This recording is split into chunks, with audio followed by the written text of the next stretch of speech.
Yeah, that was the video profile of our guest. Yes, he is Saidi Abdulrazak Olanrewaju. He's a seasoned sports administrator. He's a governing board member of Lagos State Sports Commission, and he's a founder of Open Swimming Club. Please join us to welcome Mr. Said Abdulrazak Olanrewaju. Glad to have you join us today on Morning Ride. Thank you so much. Yeah. It's good to be here. Good. I like the way you play. This is just Lagos. Lagos. Really Lagos. Lagos. Lagos for sure. You can't beat it, Lagos. You can't beat You it. can't beat it. Well, it's a state of excellence. So what we still of aquatic splendor, isn't it? all right. So yes, of course, we're talking about the waters today. So you can see where all that come together. So yeah, I want to we're having a conversation on the rise of open water swimming tournaments competition. I mean, gradually gaining traction, attention, and coming to, and just like my colleague said behind the scene that she hasn't had much of this, but yeah, it's been on since 2016 in Lagos, and it's a big tournament across the world, just like the Olympics. So yes, I guess we'll be talking to us much of that. So yeah, Mr. Said, we welcome you once again to Morning Ride. Thank you so much. Thank you for joining us. All right, so let me just start with this obvious question before we start getting to know.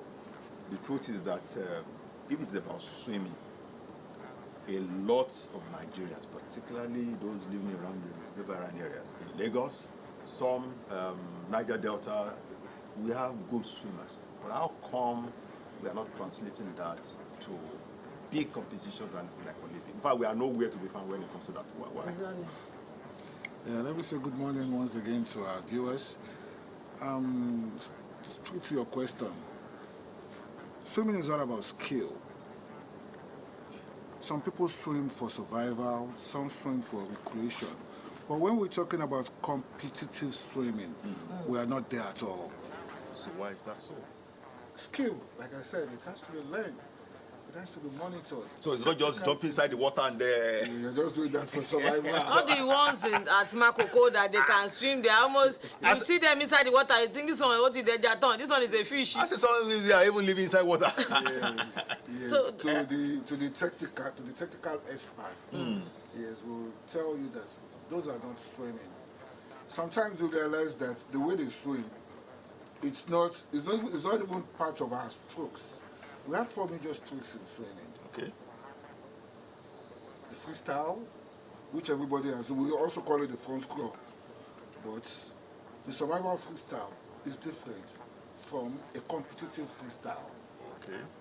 If you see the hand of a swimmer, you will know that this is competitive. This is just, we call them, pardon me to use it, we call them the Paja swim. Okay. So they're just swimming for survival. the fishermen swimming. Fishermen swimming. Okay. So that is not swimming. That's not the conventional kind of we're swimming talking about here. we're talking about. We have the freestyle, we have the breaststroke, we have the backstroke, and we have the butterfly. If you're not good in any of those skills or styles, you're not a swimmer. So the conventional, I want to jump from a boat into the river and start surviving. They are just survival swim. They are not skillful swim. That is why we have so much to do. That's the major difference between us and them over there. They have the skill, they have the equipment, they have the technical know-how, they monitor their diets, and so many things. So it's not about just jumping in to the ocean and start swimming. Okay. Okay. I mean, I just want to interestingly to be because of these skills you talk about now. Swimming in pool and swimming in open water are they the same? They're not the same at all. They're not the same. Yes. Now that will take us to the reason why we started open water swimming competition. Yes, because they're going to We tell us realize about that most of that. our kids, the moment they can start swimming as early as 4 years, Yeah. 5 years. Yeah. And the moment they cross the secondary school stage, before the ages of 18, 19, they believe they've seen it all in swimming. And sincerely, that is when swimming actually starts. Because you will swim for the rest of your life once you're into a competitive swimming. So, but because we are not into open water in this part of the world, Okay. they believe that that's the end of their swimming career at the secondary school level. Fortunately or unfortunately, even at the university games, most of them are either in the private universities or out of the country. So you will see non-performing swimmer coming to swim at Noga competition. Okay.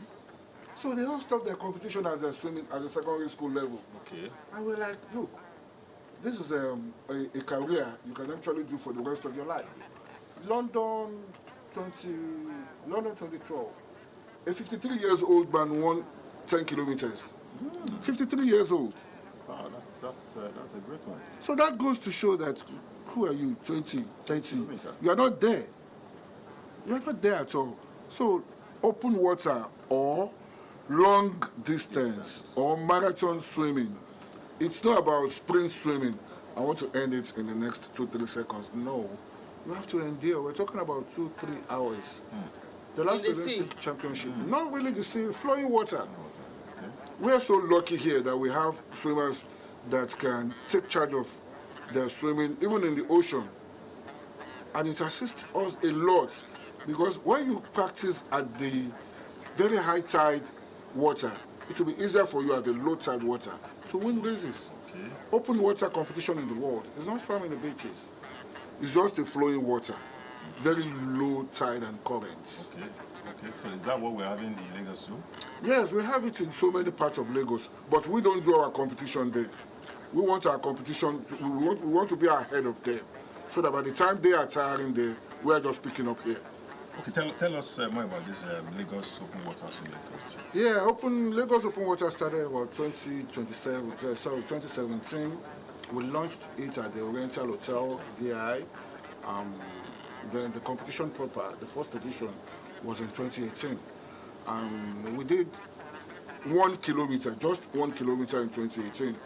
And since then, it's been marvelous. Thanks to the Almighty God. After 2019, we did 3 kilometers. So we migrated, being the fact that we're so used to short distance swimming, so we have to be migrating at our own level, at our pace. Yes, thank you. So we did 3 kilometers in 2019. We did 3 kilometers. Then COVID came in, like we were saying earlier. So we were unable to do any other thing until 2023, when we went for 5 kilometers. And shockingly, these guys are not panting, they're not bathing after 5 kilometers. They were like, okay, we want to go ahead. We want more. We want to say, no. Because everybody was on board. The commissioner of the commissioner for youth and social development there. Said, are you sure? Okay. The water ambulance is there, divers are here, boats are here. So we are more than safe. If you're tired, we throw a life buoy to you, you pick it up, draw you out of the water. And most of the swimmers, they are elite swimmers. Yes, I've not said that. Open water is strictly meant for elite swimmers. It's not just for starters. Okay. It's not for starter.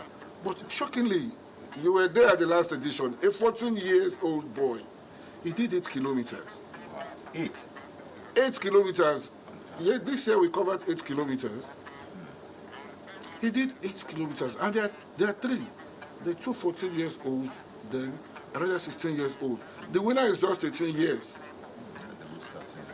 And they were like, they want to go ahead. You see, that's the major difference between short and long distance. The more you go, the stronger you get. So they want to go more. Our focus is 10 kilometers, which is the standard measurement at the Olympics. No, sincerely, we have 2.5 kilometers, we have 5 kilometers at the Olympic, but the peak of swimming today is 10 kilometers, which is our focus. That's the distance. The distance, we have the strength there. So we're going to use the opportunity of us being stronger than them there, just input some skills and techniques, get some facilities, monitor their feedings or dieting, and we're there. So let me ask you, 2018 till date is about 6 years. Between then and now, have we been involved in any form of international open water swimming tournament? Yes, we have done some African qualifiers. We've attended some African, because we're working in conjunction, of course, with the Nigerian Aquatic Federation. The president was available as well too. So we've not gone that far before now. Just before last year, nobody talks about 5 kilometer swim in Nigeria. We did 1.8 kilometers, 2 kilometers. Last year shocked everybody. And that's the zeal that, look, we can actually go for what we want.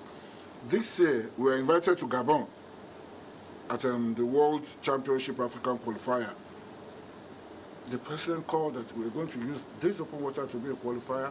Incidentally, it was cancelled later on because very few participants registered for it. So, but we've been invited. So the implication is that we are already being celebrated worldwide. Yeah. Because whether... At least a step in the right direction. Yes, according to the FIFA, according to the FINA World Aquatics Championship, there's a competition next year in Singapore, World Aquatic. That Nigerians will be part of it. Yeah, we have to be part of it. Now that brings me to the challenges. So what are the challenges? Because now Nigeria was invited to Gabon, probably due to some challenges, one thing or the other, we were disqualified, so to speak, if I can use the word, disqualified. So what are the challenges that we are facing as a nation that could stand as a barrier, moving forward in this competition? Okay. Yes, I would like to correct that impression that we are disqualified. Okay. We are not disqualified. Okay. The competition was cancelled Okay. because they don't have much participants registering for it. So we actually plan going. But just like like any other sports, we keep saying, all over the world, I keep using the word, that private organizations develop sports. We need not rely so much on the government. We have some enabling environments that the government is playing a major role. All over the world, it's private sponsorship. So the sponsorship needs to come, the organizations need to come on board and see this sport as an opportunity. It's a medal-winning sport for Nigeria and for Africa, the world level. So the organizations, they have to come on board to support the concept.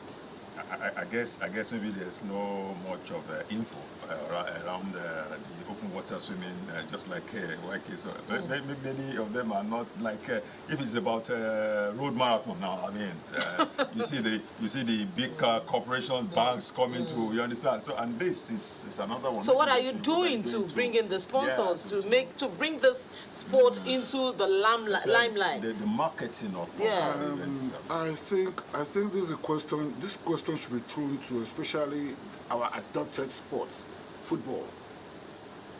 I don't see... I like that, adopted sport. Yes, everybody talks about football, but up till tomorrow, look at the sponsorship of our clubs. Look at their management. Are they there? No. So if the adopted sport is down, then what about the unadopted, or what do I say? How do I call us? How do we manage? The orphan sport. You see, the media still need to talk to those at the sports sphere. Now, what is really happening? The media sponsors we used to be, where are they now? So it is not even about open water, it's not about swimming, it's not about football, it's about sports generally. And most of the time, what shocked me most of the time is that if sports can be a major source of revenue generation for the world. Yeah, different plans, I mean, other plans of the UK, the US, we saw what they do with sports. So what is happening here? So the media have a lot of things to do, so much to do, to put all these things into limelight. Okay, let me throw this at you now. As a member of the Open Water Committee of Nigeria, right? Yeah. What is that body doing to enhance the sport? And what is the encouragement? Because we realize that when it comes to like track events and all of that, we hear this almost all the time. The athletes will tell you they practice on their own, they are independent, they are this, they are that, the government isn't coming and all of that. As a body, what is your body doing to encourage more people into the sports and to give more encouragement to those that are already in the sports? Yes, at the federation level, it's just a committee. under the board, under the federation. I'm not on the main board at the national level. I'm on the main board of Lagos State. But at the national level, even the swimming, that is the priority of the federation, what are they doing? How popular is the sport? How encouraging are the athletes doing the sports? You see? So it is a general question that has to be answered, not to be streamlined to open water. We look at the competition we held just about 2 weeks ago. It's been on, the athletes have been training for the past 6 months. We have been monitoring them for the past 6 months. And you have to resume camping. That is why we said on that day, we launched the Open Water Club. What's the essence of the Open Water Club? Open water is completely different from swimming. If you know your child has grown beyond this certain age and you want them to continue their swimming, you have to join the club.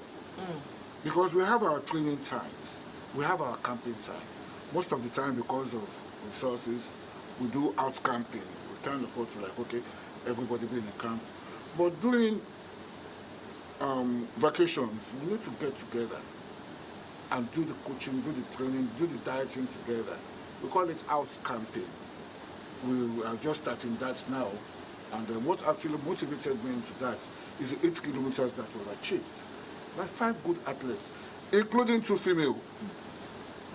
All right, I think we should wind down this discussion. Interesting. I mean, it is good to know that people can make a living out of this. So with the Open Water Club and all of that, I think there should be more intentionality in all of it, so that we can attract them from from as young as they are. You can the young people, so that they can have interest in this. So, well, you sport administrators in this area, you have to do more. But we, the media, we're very there to back you up. But you really have to do more for the people to know more about this. So yes. Just in addition to that, please. I'm sorry. We are in 10 seconds, because we have to wind down. We're commencing a program by January, by the special grace of God. We call it Swim Athlon. So it's not about practicing in the open water alone. We can actually do 5-10 kilometers at the swimming pool. It's just about 40, 50, 60 laps, going up and down, up and down, up and down, building their endurance. So we call it Swim Athlon. We're going to commence that this January by the special grace of God at the island. All right. Thank you, Mr. Said. If anything, you have also challenged me, because you just told us that there is a 58 man that won the one in London. The last I'm sure you had me. I'm sure you had me. Yeah, because if you just challenge me, that next year only, maybe I'm the one that will win it. So, all right. So thank you very much. Thank you very much for your coming, Mr. Said Abdulrazak Olanrewaju, a seasoned sports administrator, governing board member, Lagos State Sports Commission, and the founder of Open Swimming Club. Thank you for your time with us. Thank you so much. All right, so that's been with our time with Mr. Said Abdulrazak Olanrewaju. We'll go on a quick break. When we return, our second guest will be joining us. Please stay with us. We'll be right back.